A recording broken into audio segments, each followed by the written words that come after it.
Good morning student. मैं Shashi Maurya sunshine senior secondary school Jakhania Ghazipur से online teaching में आपका स्वागत है।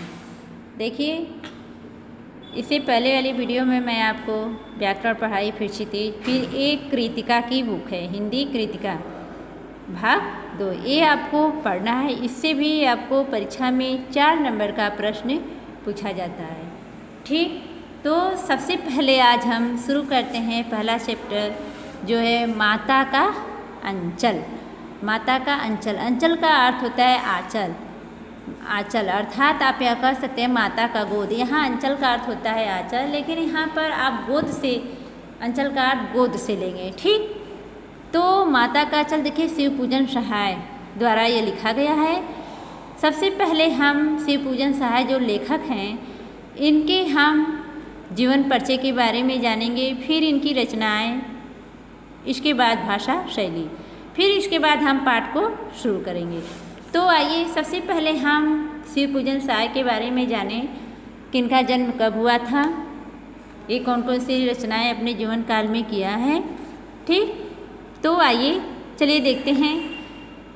शिव पूजन सहाय का जन्म सन 1893 में गांव उन्नाव, जिला भोजपुर, बिहार में हुआ। कहाँ हुआ? बिहार में हुआ। इनके बचपन का नाम भोलानाथ था। शिव पूजन सहाय के बचपन का क्या नाम था? भोलानाथ। 10वीं की परीक्षा उत्तीर्ण करने के बाद उन्होंने बनारस की अदालत में नकलवीस की नौकरी की। बाद में वे हिंदी के अध्यापक बन गए। असहयोग आंदोलन से प्रभावित होकर उन्होंने सरकारी नौकरी से त्याग पत्र दे दिया। देखिए, जब असहयोग आंदोलन में इन्होंने भाग लिया तो इन्होंने जो सरकारी नौकरी कर रहे थे उसको त्याग पत्र दे दिए। शिव पूजन सहाय अपने समय के लेखकों में बहुत लोकप्रिय और सम्मानित व्यक्ति थे। शिव पूजन सहाय जब ये थे अपने समय में, तो ये लेखकों और लोकप्रिय व्यक्तियों में बहुत सम्मानित व्यक्ति माने जाते थे। उन्होंने जागरण, हिमालय, माधुरी, बालक आदि कई प्रतिष्ठित पत्रिकाओं को संपादन किया। देखिए, उन्होंने अपने जीवन काल में हिमालय, माधुरी, बालक आदि कई प्रतिष्ठित पत्रिकाओं को संपन्न किया। इनके साथ ही वे हिंदी की प्रतिष्ठित पत्रिका मतवाला के संपादक मंडल में थे। सन 1963 में उनका स्वर्गवास हो गया। स्वर्गवास का मतलब कि देहांत हो गया, मृत्यु हो गया। अब इनकी रचनाएं देखिए। शिव पूजन मुख्यतः गद्य के लेखक थे। देहाती दुनिया, ग्राम सुधार में वे लोग, स्मृति शेष आदि उनकी दर्जन के गद्य कृतियाँ प्रकाशित हैं। शिव पूजन सहाय का मुख्यतः गद्य के ही लेखक के माने जाते हैं। इनकी रचनाएं क्या है, काव्य में बहुत ही कम देखने के लिए मिलेगा, अर्थात न के बराबर मिलेगा। ठीक, इन्होंने जितने भी अपने गद्य में रचनाएं की है, देहाती दुनिया, ग्राम सुधार, वे दिन, वे लोग, स्मृति शेष आदि की दर्जन भर से यानी अधिक इनकी गद्य कृतियाँ हैं। ठीक है, इनकी रचनाओं का नाम है देहाती दुनिया, ग्राम सुधार। ठीक, शिव पूजन रचनावली के 4 खंडों में उनकी संपूर्ण रचनाएं प्रकाशित हुई। शिव पूजन सहाय जो है, उनकी जो रचना है 4 खंडों में आपको पढ़ने के लिए मिलेगा। अब आइए इनकी भाषा शैली देखिए। उनकी भाषा में लोक जीवन और लोक संस्कृति के प्रसंग में सहज ही मिल जाते हैं। देहाती शब्दों का प्रयोग भी उनकी रचनाओं में मिलता है। देखिए, उनकी जितनी रचना है, देहाती शब्दों का भी उनकी कृतियों में बहुत ही प्रयोग देखने के लिए मिलेगा। ठीक, तो ये अब तक आप पढ़ रहे थे इनके जीवन परिचय, रचनाएं और भाषा शैली। अब आइए आगे, अब हम आपको माता का अंचल पाठ शुरू करते हैं, जिसमें सबसे पहले माता का जो अंचल है आपको बताया गया है कि माता, यहाँ पर अंचल यानी गोद से लिया जाएगा। तो सबसे पहले देखिए, इसको शुरू करने से पहले मैं आपको इसका सारांश रूप में समझा देती हूँ, फिर इसके बाद मैं आगे बढ़ती हूँ। ठीक है, देखिए इसका सारांश पहले आप समझिए। जो शिव पूजन शायर थे यानी लेखक ने माता का आचर पाठ में शैशव काल के शैशविक क्रियाकलापों को रेखांकित किया है। रेखांकित का मतलब कि ये अपनी माता के आचर पाठ में जो अपने बचपन के दिनों की जो भी क्रियाकलाप है उसको इसमें उन्होंने उद्धृत किया है यानी दिखाया है, जिसमें माता पिता के स्नेह तथा शिशु मंडली द्वारा मिलजुल कर खेले जाने वाले खेलों को उद्धृत किया है। ये बता रहे हैं कि माता के आंचल में शिव पूजन सहाय यानी इन्होंने क्या करें कि इसमें पाठ में बता रहे हैं कि माता पिता के जो स्नेह है और शिशु मंडली सभी लोग जाते हैं यानी सबका अपना अपना एक मंडली होता है जो अपने समूह के साथ रहना चाहते हैं। मंडली का अर्थ होता है समूह के साथ रहना चाहते हैं। तो जब बचपन में शिव पूजन सहाय जब छोटे थे शैशव काल के तो उनका भी एक समूह होता था, उनके यानी उम्र के बहुत से बच्चे उनके साथ खेला कूदा करते थे, उसी को हम शिशु मंडली बोलते हैं। ठीक है, अब बता रहे हैं कि लेखक ने इसमें स्पष्ट कहा है कि शिशु का पिता उसके साथ भले ही अधिक समय बिताता हो, यानी जो शिशु होता है बच्चा होता है उसका पिता भले ही उनके साथ अधिक समय तक बिताते हैं और दोनों भले ही एक दूसरे के साथ अत्यधिक स्नेह करते हों प्रेम करते हों, किंतु जब कोई मुसीबत आता है कोई आपदा आता है या जैसे मुसीबत का मतलब कि जैसे बच्चा रो रहा है कहीं गिर गया तो रोने लगा, कोई चीज़ देखकर वो डर गया तो या कोई उसको डांट देता है तो ये बच्चे के लिए क्या एक प्रकार का आपदा है जो बिना कहे सुने आ जाती है। ठीक, तो यहाँ पर लेखक बता रहे हैं कि भले ही जो शिशु होता है बच्चा होता है अपने पिता के साथ अधिक समय बिताता है, लेकिन जब उसे कोई आपदा आ जाती है तो माँ के आंचल में वो अपने आप को बहुत ही सुरक्षित महसूस करता है। ठीक, ऐसे समय में पिता से जो अधिक माता का गोद उन्हें क्या होता है प्रिय होता है और अच्छा करने योग्य होता है, और माता के आंचल में अर्थात गोद में जितना उसको सुकून मिलता है उतना उसके पिता के गोद में सुकून नहीं मिलता। ठीक, तो ये आपका क्या है एक सारांश रूप में मैं इसके बारे में समझा दी हूँ, जो कि आपको मैं बताई हूँ कि जो माता का आंचल है यानी अंचल है, अंचल का अर्थ होता है गोद से यहाँ लिया गया है। ठीक है ना, अब आइए हम पढ़ते हैं, शुरू करते हैं अपना पाठ। ठीक, देखिए, जहाँ लड़कों का संग तहाँ बाजे मृदंग, जहाँ बुढ़ों का संग वहाँ खर्चे का संग। मृदंग मतलब होता है एक प्रकार का जो यंत्र यानी बजाने पर जो बजता है। तो यहाँ पर लेखक बता रहे हैं कह रहे हैं कि जहाँ लड़कों का संग होता है वहाँ अनेक प्रकार के बात होते हैं, जैसे शहनाई बजते हैं यानी शोर शराबा होते हैं यानी खेल कूद की बात होते हैं, कोई और यानी गप्पे होते हैं, गप्पे सप्पे बच्चे अपना एक साथ नहीं मनाते हैं। और जहाँ बुढ़ों का संग तहाँ खर्चे का संग, और जहाँ बुढ़ों लोग का समूह होता है मंडली होता है या एक साथ रहते हैं संग मतलब साथ, वहाँ हमेशा अपनी परिस्थितियों के बारे में आए हुए परिस्थितियों के बीते हुए परिस्थितियों के बारे में आने वाले अपने भविष्य के बारे में यानी उनका भविष्य कैसे होगा अपने भविष्य को कैसे संवारेंगे यानी अपने घर गृहस्थी के बारे में बात करते रहते हैं। ठीक, क्योंकि बच्चों का ये सब का अनुभव होता नहीं है, वो खा पी के मस्त रहते हैं। अब देखिए यहाँ अब लेखक क्या कर रहे हैं, हमारे पिता तड़के उठकर निवट नहाकर पूजा करने बैठ जाते हैं। हमें बचपन से ही उनके अंग लग गए थे। माता से केवल दूध पीने का नाता था, इसलिए पिता के साथ ही हम बाहर बैठक में सोया करते थे। हम अपने साथ ही वह अपने साथ ही हमें उठाते और साथ ही नाला द्रव्य का पूजा पर बैठा लेते। वह भभूत का तिलक लगा देने के लिए उनको दिक, यहाँ पर जैसे दिक है, दिक का अर्थ जानते हैं आप क्या होता है?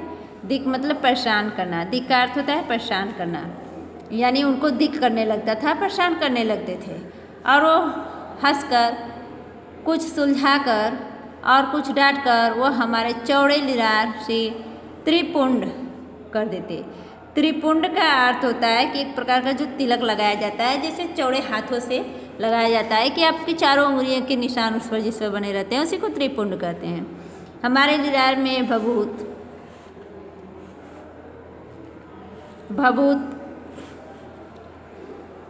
खूब खिलती थी, सिर पर लंबी लंबी जटाएं थी। भभूत रमाने से हम खासे बम बोल बन जाते थे।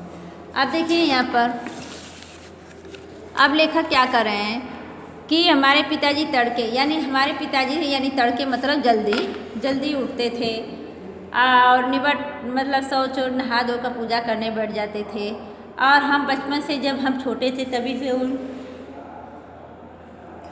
उनके अंग यानी उनके शरीर लग गए थे। माता से केवल हमारे दूध पीने तक का ही नाता था, इसलिए पिता के साथ हम बाहर भी बैठकर सोया करते थे। वो कहते हैं कि वह अपने साथ हमें उठाते, यानी हमारे पिताजी अपने साथ ही हमको सुबह जल्दी ही उठा लेते थे और नला धुला कर पूजा पर जब वो बैठते थे तो मुझे भी बैठा लेते थे। और भभूत का तिलक लगा देने के लिए उनको मैं प्रसाद, जब पूजा पर कहते हैं कि बैठते थे तो मैं भभूत का तिलक लगाने के लिए हमेशा अपने पिताजी को क्या करता था, परेशान किया करता था। ठीक, अब आगे आइए।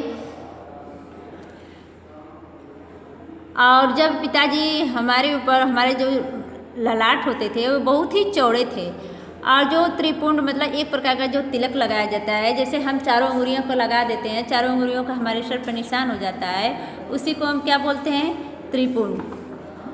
जब लगा देते हैं तो हमारा मस्तक बहुत ही सुंदर लगने लगता था और जो हमारे सिर पर लंबी लंबी जटाएं रहती थी उसे देखकर हमें हमारे पिताजी जैसे लगता था कि हम भोलानाथ बन गए। ठीक, आगे आइए। पिताजी हमें बड़े प्यार से भोलानाथ कहकर पुकारा करते थे और अब जब हम बम भोला दिखाई देने लगते थे तो पिताजी हमें बहुत ही प्यार से हमें क्या करते थे, भोलानाथ कहकर पुकारा करते थे। पर असल में हमारा नाम था तारकेश्वर नाथ और हम भी उनको बाबूजी कहकर पुकारा करते थे और माता को मैया। वो कह रहे हैं कि पिताजी जब हमको प्यार से भोलानाथ कहकर पुकारते थे तो हम भी उनको पिताजी न कहकर बापू कहते थे और माँ को मैया कहकर पुकारते थे। अब आगे आइए। जब बाबूजी रामायण का पाठ करते तब हम उनकी बगल में बैठे बैठे आईने में अपना मुंह निहारा करते और जब वह हमारी ओर देखते तब हम कुछ लजाकर और मुस्कुरा कर आईना नीचे रख देते, वह भी मुस्कुरा पड़ते। क्योंकि पिताजी जब रामायण का पाठ करने बैठते या रामायण पढ़ने बैठते थे तब मैं क्या करता था, बगल में उनके बैठ जाता था और बैठे हुए अपने मुख को शीशे में मैं देखा करता था और जब वो हमारी तरफ देखते थे तो मैं शर्मा जाता था और मुस्कुरा कर शीशे को दर्पण को नीचे रख देता था और वो भी मुस्कुरा पड़ते थे।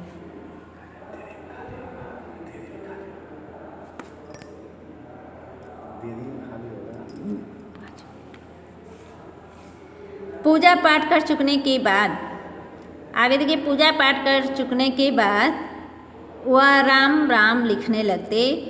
अपनी एक रामानामा बही पर 1000 राम नाम लिखकर वह उसे पाठ करने की पोथी के साथ बांध कर रख देते। फिर 500 बार कागज के टुकड़े छोटे छोटे टुकड़ों पर राम नाम लिखकर आटे की गोलियों में लपेटते, उन गोलियों को लेकर गंगा जी की ओर चल पड़ते। अब वो बता रहे हैं कि जब वो पूजा करने के बाद रामायण के पाठ करते थे, अब पूजा करने के बाद वो क्या करते थे, राम राम लिखने लगते थे। उनकी एक रामानामा बही पर 1000 राम नाम लिखकर वो उसे क्या है, पाठ करने की पोथी के साथ, यानी जो रामायण होता है उसको एक पोथी में बांधा जाता है, लाल कपड़े जैसे लाल कपड़े में पीले कपड़े में बांध कर रखा जाता है, ऐसे नहीं रखा जाता है। ठीक, तो उसी को बता रहे हैं कि जो रामायण बही था उस पर वो लिख देते थे राम नाम और लिखने के बाद उसे पोथी में बांध कर रख देते थे और फिर 500 कागज़ के छोटे छोटे टुकड़े पर वो राम नाम लिखकर आटे की गोलियों में लपेटते और उन गोलियों को लेकर गंगा जी की ओर चल पड़ते। आगे देखिए, उस समय भी हम उनके कंधे पर विराजमान रहते थे और जब वो गंगा में एक आटे की गोलियां फेंककर मछलियों को खिलाने लगते तब भी हम उनके कंधे पर ही बैठे बैठे हंसा करते और जब वो मछलियों को चारा देकर घर की ओर लौटने लगते तब बीच रास्ते में झुके हुए पेड़ों की डालों पर हमें बिठाकर झूला झुलाते। अब वो लेखक क्या कर रहे हैं कि और जब वो गंगा जी की ओर निकल पड़ते थे तब भी मैं उनके क्या कंधे पर ही विराजमान यानी बैठा रहता था। और जब गंगा में एक एक आटे की गोलियों को मछलियों को खिलाने के लिए फेंकते थे तभी उनके कंधे पर बैठकर ये सब मैं देखकर हंस पड़ता था। और जब वो मछलियों को चारा देकर घर की ओर वापस आने लगते थे तब मैं बीच रास्ते में झुके हुए पेड़ों की डालों पर उनको बैठाने के लिए कहता, जिस पर वो मुझे बैठाते थे और झूला झुलाते थे। आगे देखिए, कभी कभी बाबूजी हमसे कुश्ती भी लड़ते। वह शिथिल होकर हमारे बल को बढ़ावा देते और हम उनको पछाड़ देते। कह रहे हैं कि कभी कभी हमारे पिताजी हमारे साथ मौज मस्ती भी करते थे, खेलते कूदते भी थे, जिसके लिए वो कुश्ती लड़ा करते थे। और कुश्ती लड़ने के बाद वो अपने आप को बहुत ही कमज़ोर, हमारे सामने बहुत ही कमज़ोर अपने आप को बना लेते थे और जिससे हमारे बल को और अधिक बढ़ावा मिले। और हम उनको क्या करता था, कुश्ती में हरा देता था और वो उतान पड़ जाते थे। उतान का अर्थ होता है पीठ के बल लेटना। उतान का अर्थ होता है पीठ के बल लेटना। और इस प्रकार वह पीठ के बल क्या करते थे, लेट जाते थे और हम उनकी छाती पर क्या करते थे, चढ़ जाते थे। जब हम उनकी लंबी लंबी मूछें उखाड़ने लगते तब वो हंसते हंसते हमारे हाथों से मूछें को छुड़ाकर उन्हें चूम लेते। और कह रहे हैं कि जब मैं उनके लंबे लंबे, हमारे पिताजी का लंबे लंबे मूछ थे और मैं मूछों को उखाड़ना जब प्रारंभ करता था तो वो हंसते हंसते हमारे हाथों को मूछों से छुड़ाकर उसे क्या करते थे, चूम लेते थे। और फिर जब हमसे खट्टा मीठा चुम्मा मांगते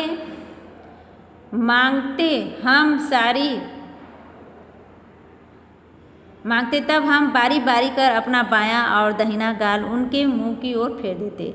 और जब वो मुझसे खट्टा मीठा ऐसे करके चुम्मा मांगते थे कि मुझे चुम्मा दे दो खट्टा मीठा, तब मैं बारी बारी उनके गालों, दाहिना और बायां गाल दोनों ओर क्या करता, मुंह को फेर देता और देता था। खट्टा मीठा लेकर वह दाहिने की मीठा चुम्मा लेने लगते थे और दाढ़ी मुझ पर, और मेरे से वो क्या कर रहे हैं कि चुम्मा लेकर वह मेरे अपनी दाढ़ी को मेरे गालों पर क्या करते थे, गड़ाया करते थे।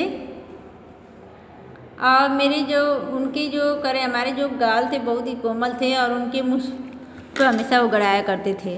और हम झुलाकर उनकी मूछें को नोचने लगते थे तब वो बनावटी रोने लगते और हम खड़े खड़े खिलखिलाकर हंस पड़ते थे। और जब मैं कह रहे कि जब मेरे गालों को वो कोमल कोमल गालों पर अपने मूछें को गड़ाते तो मैं बनावटी रोने लगता,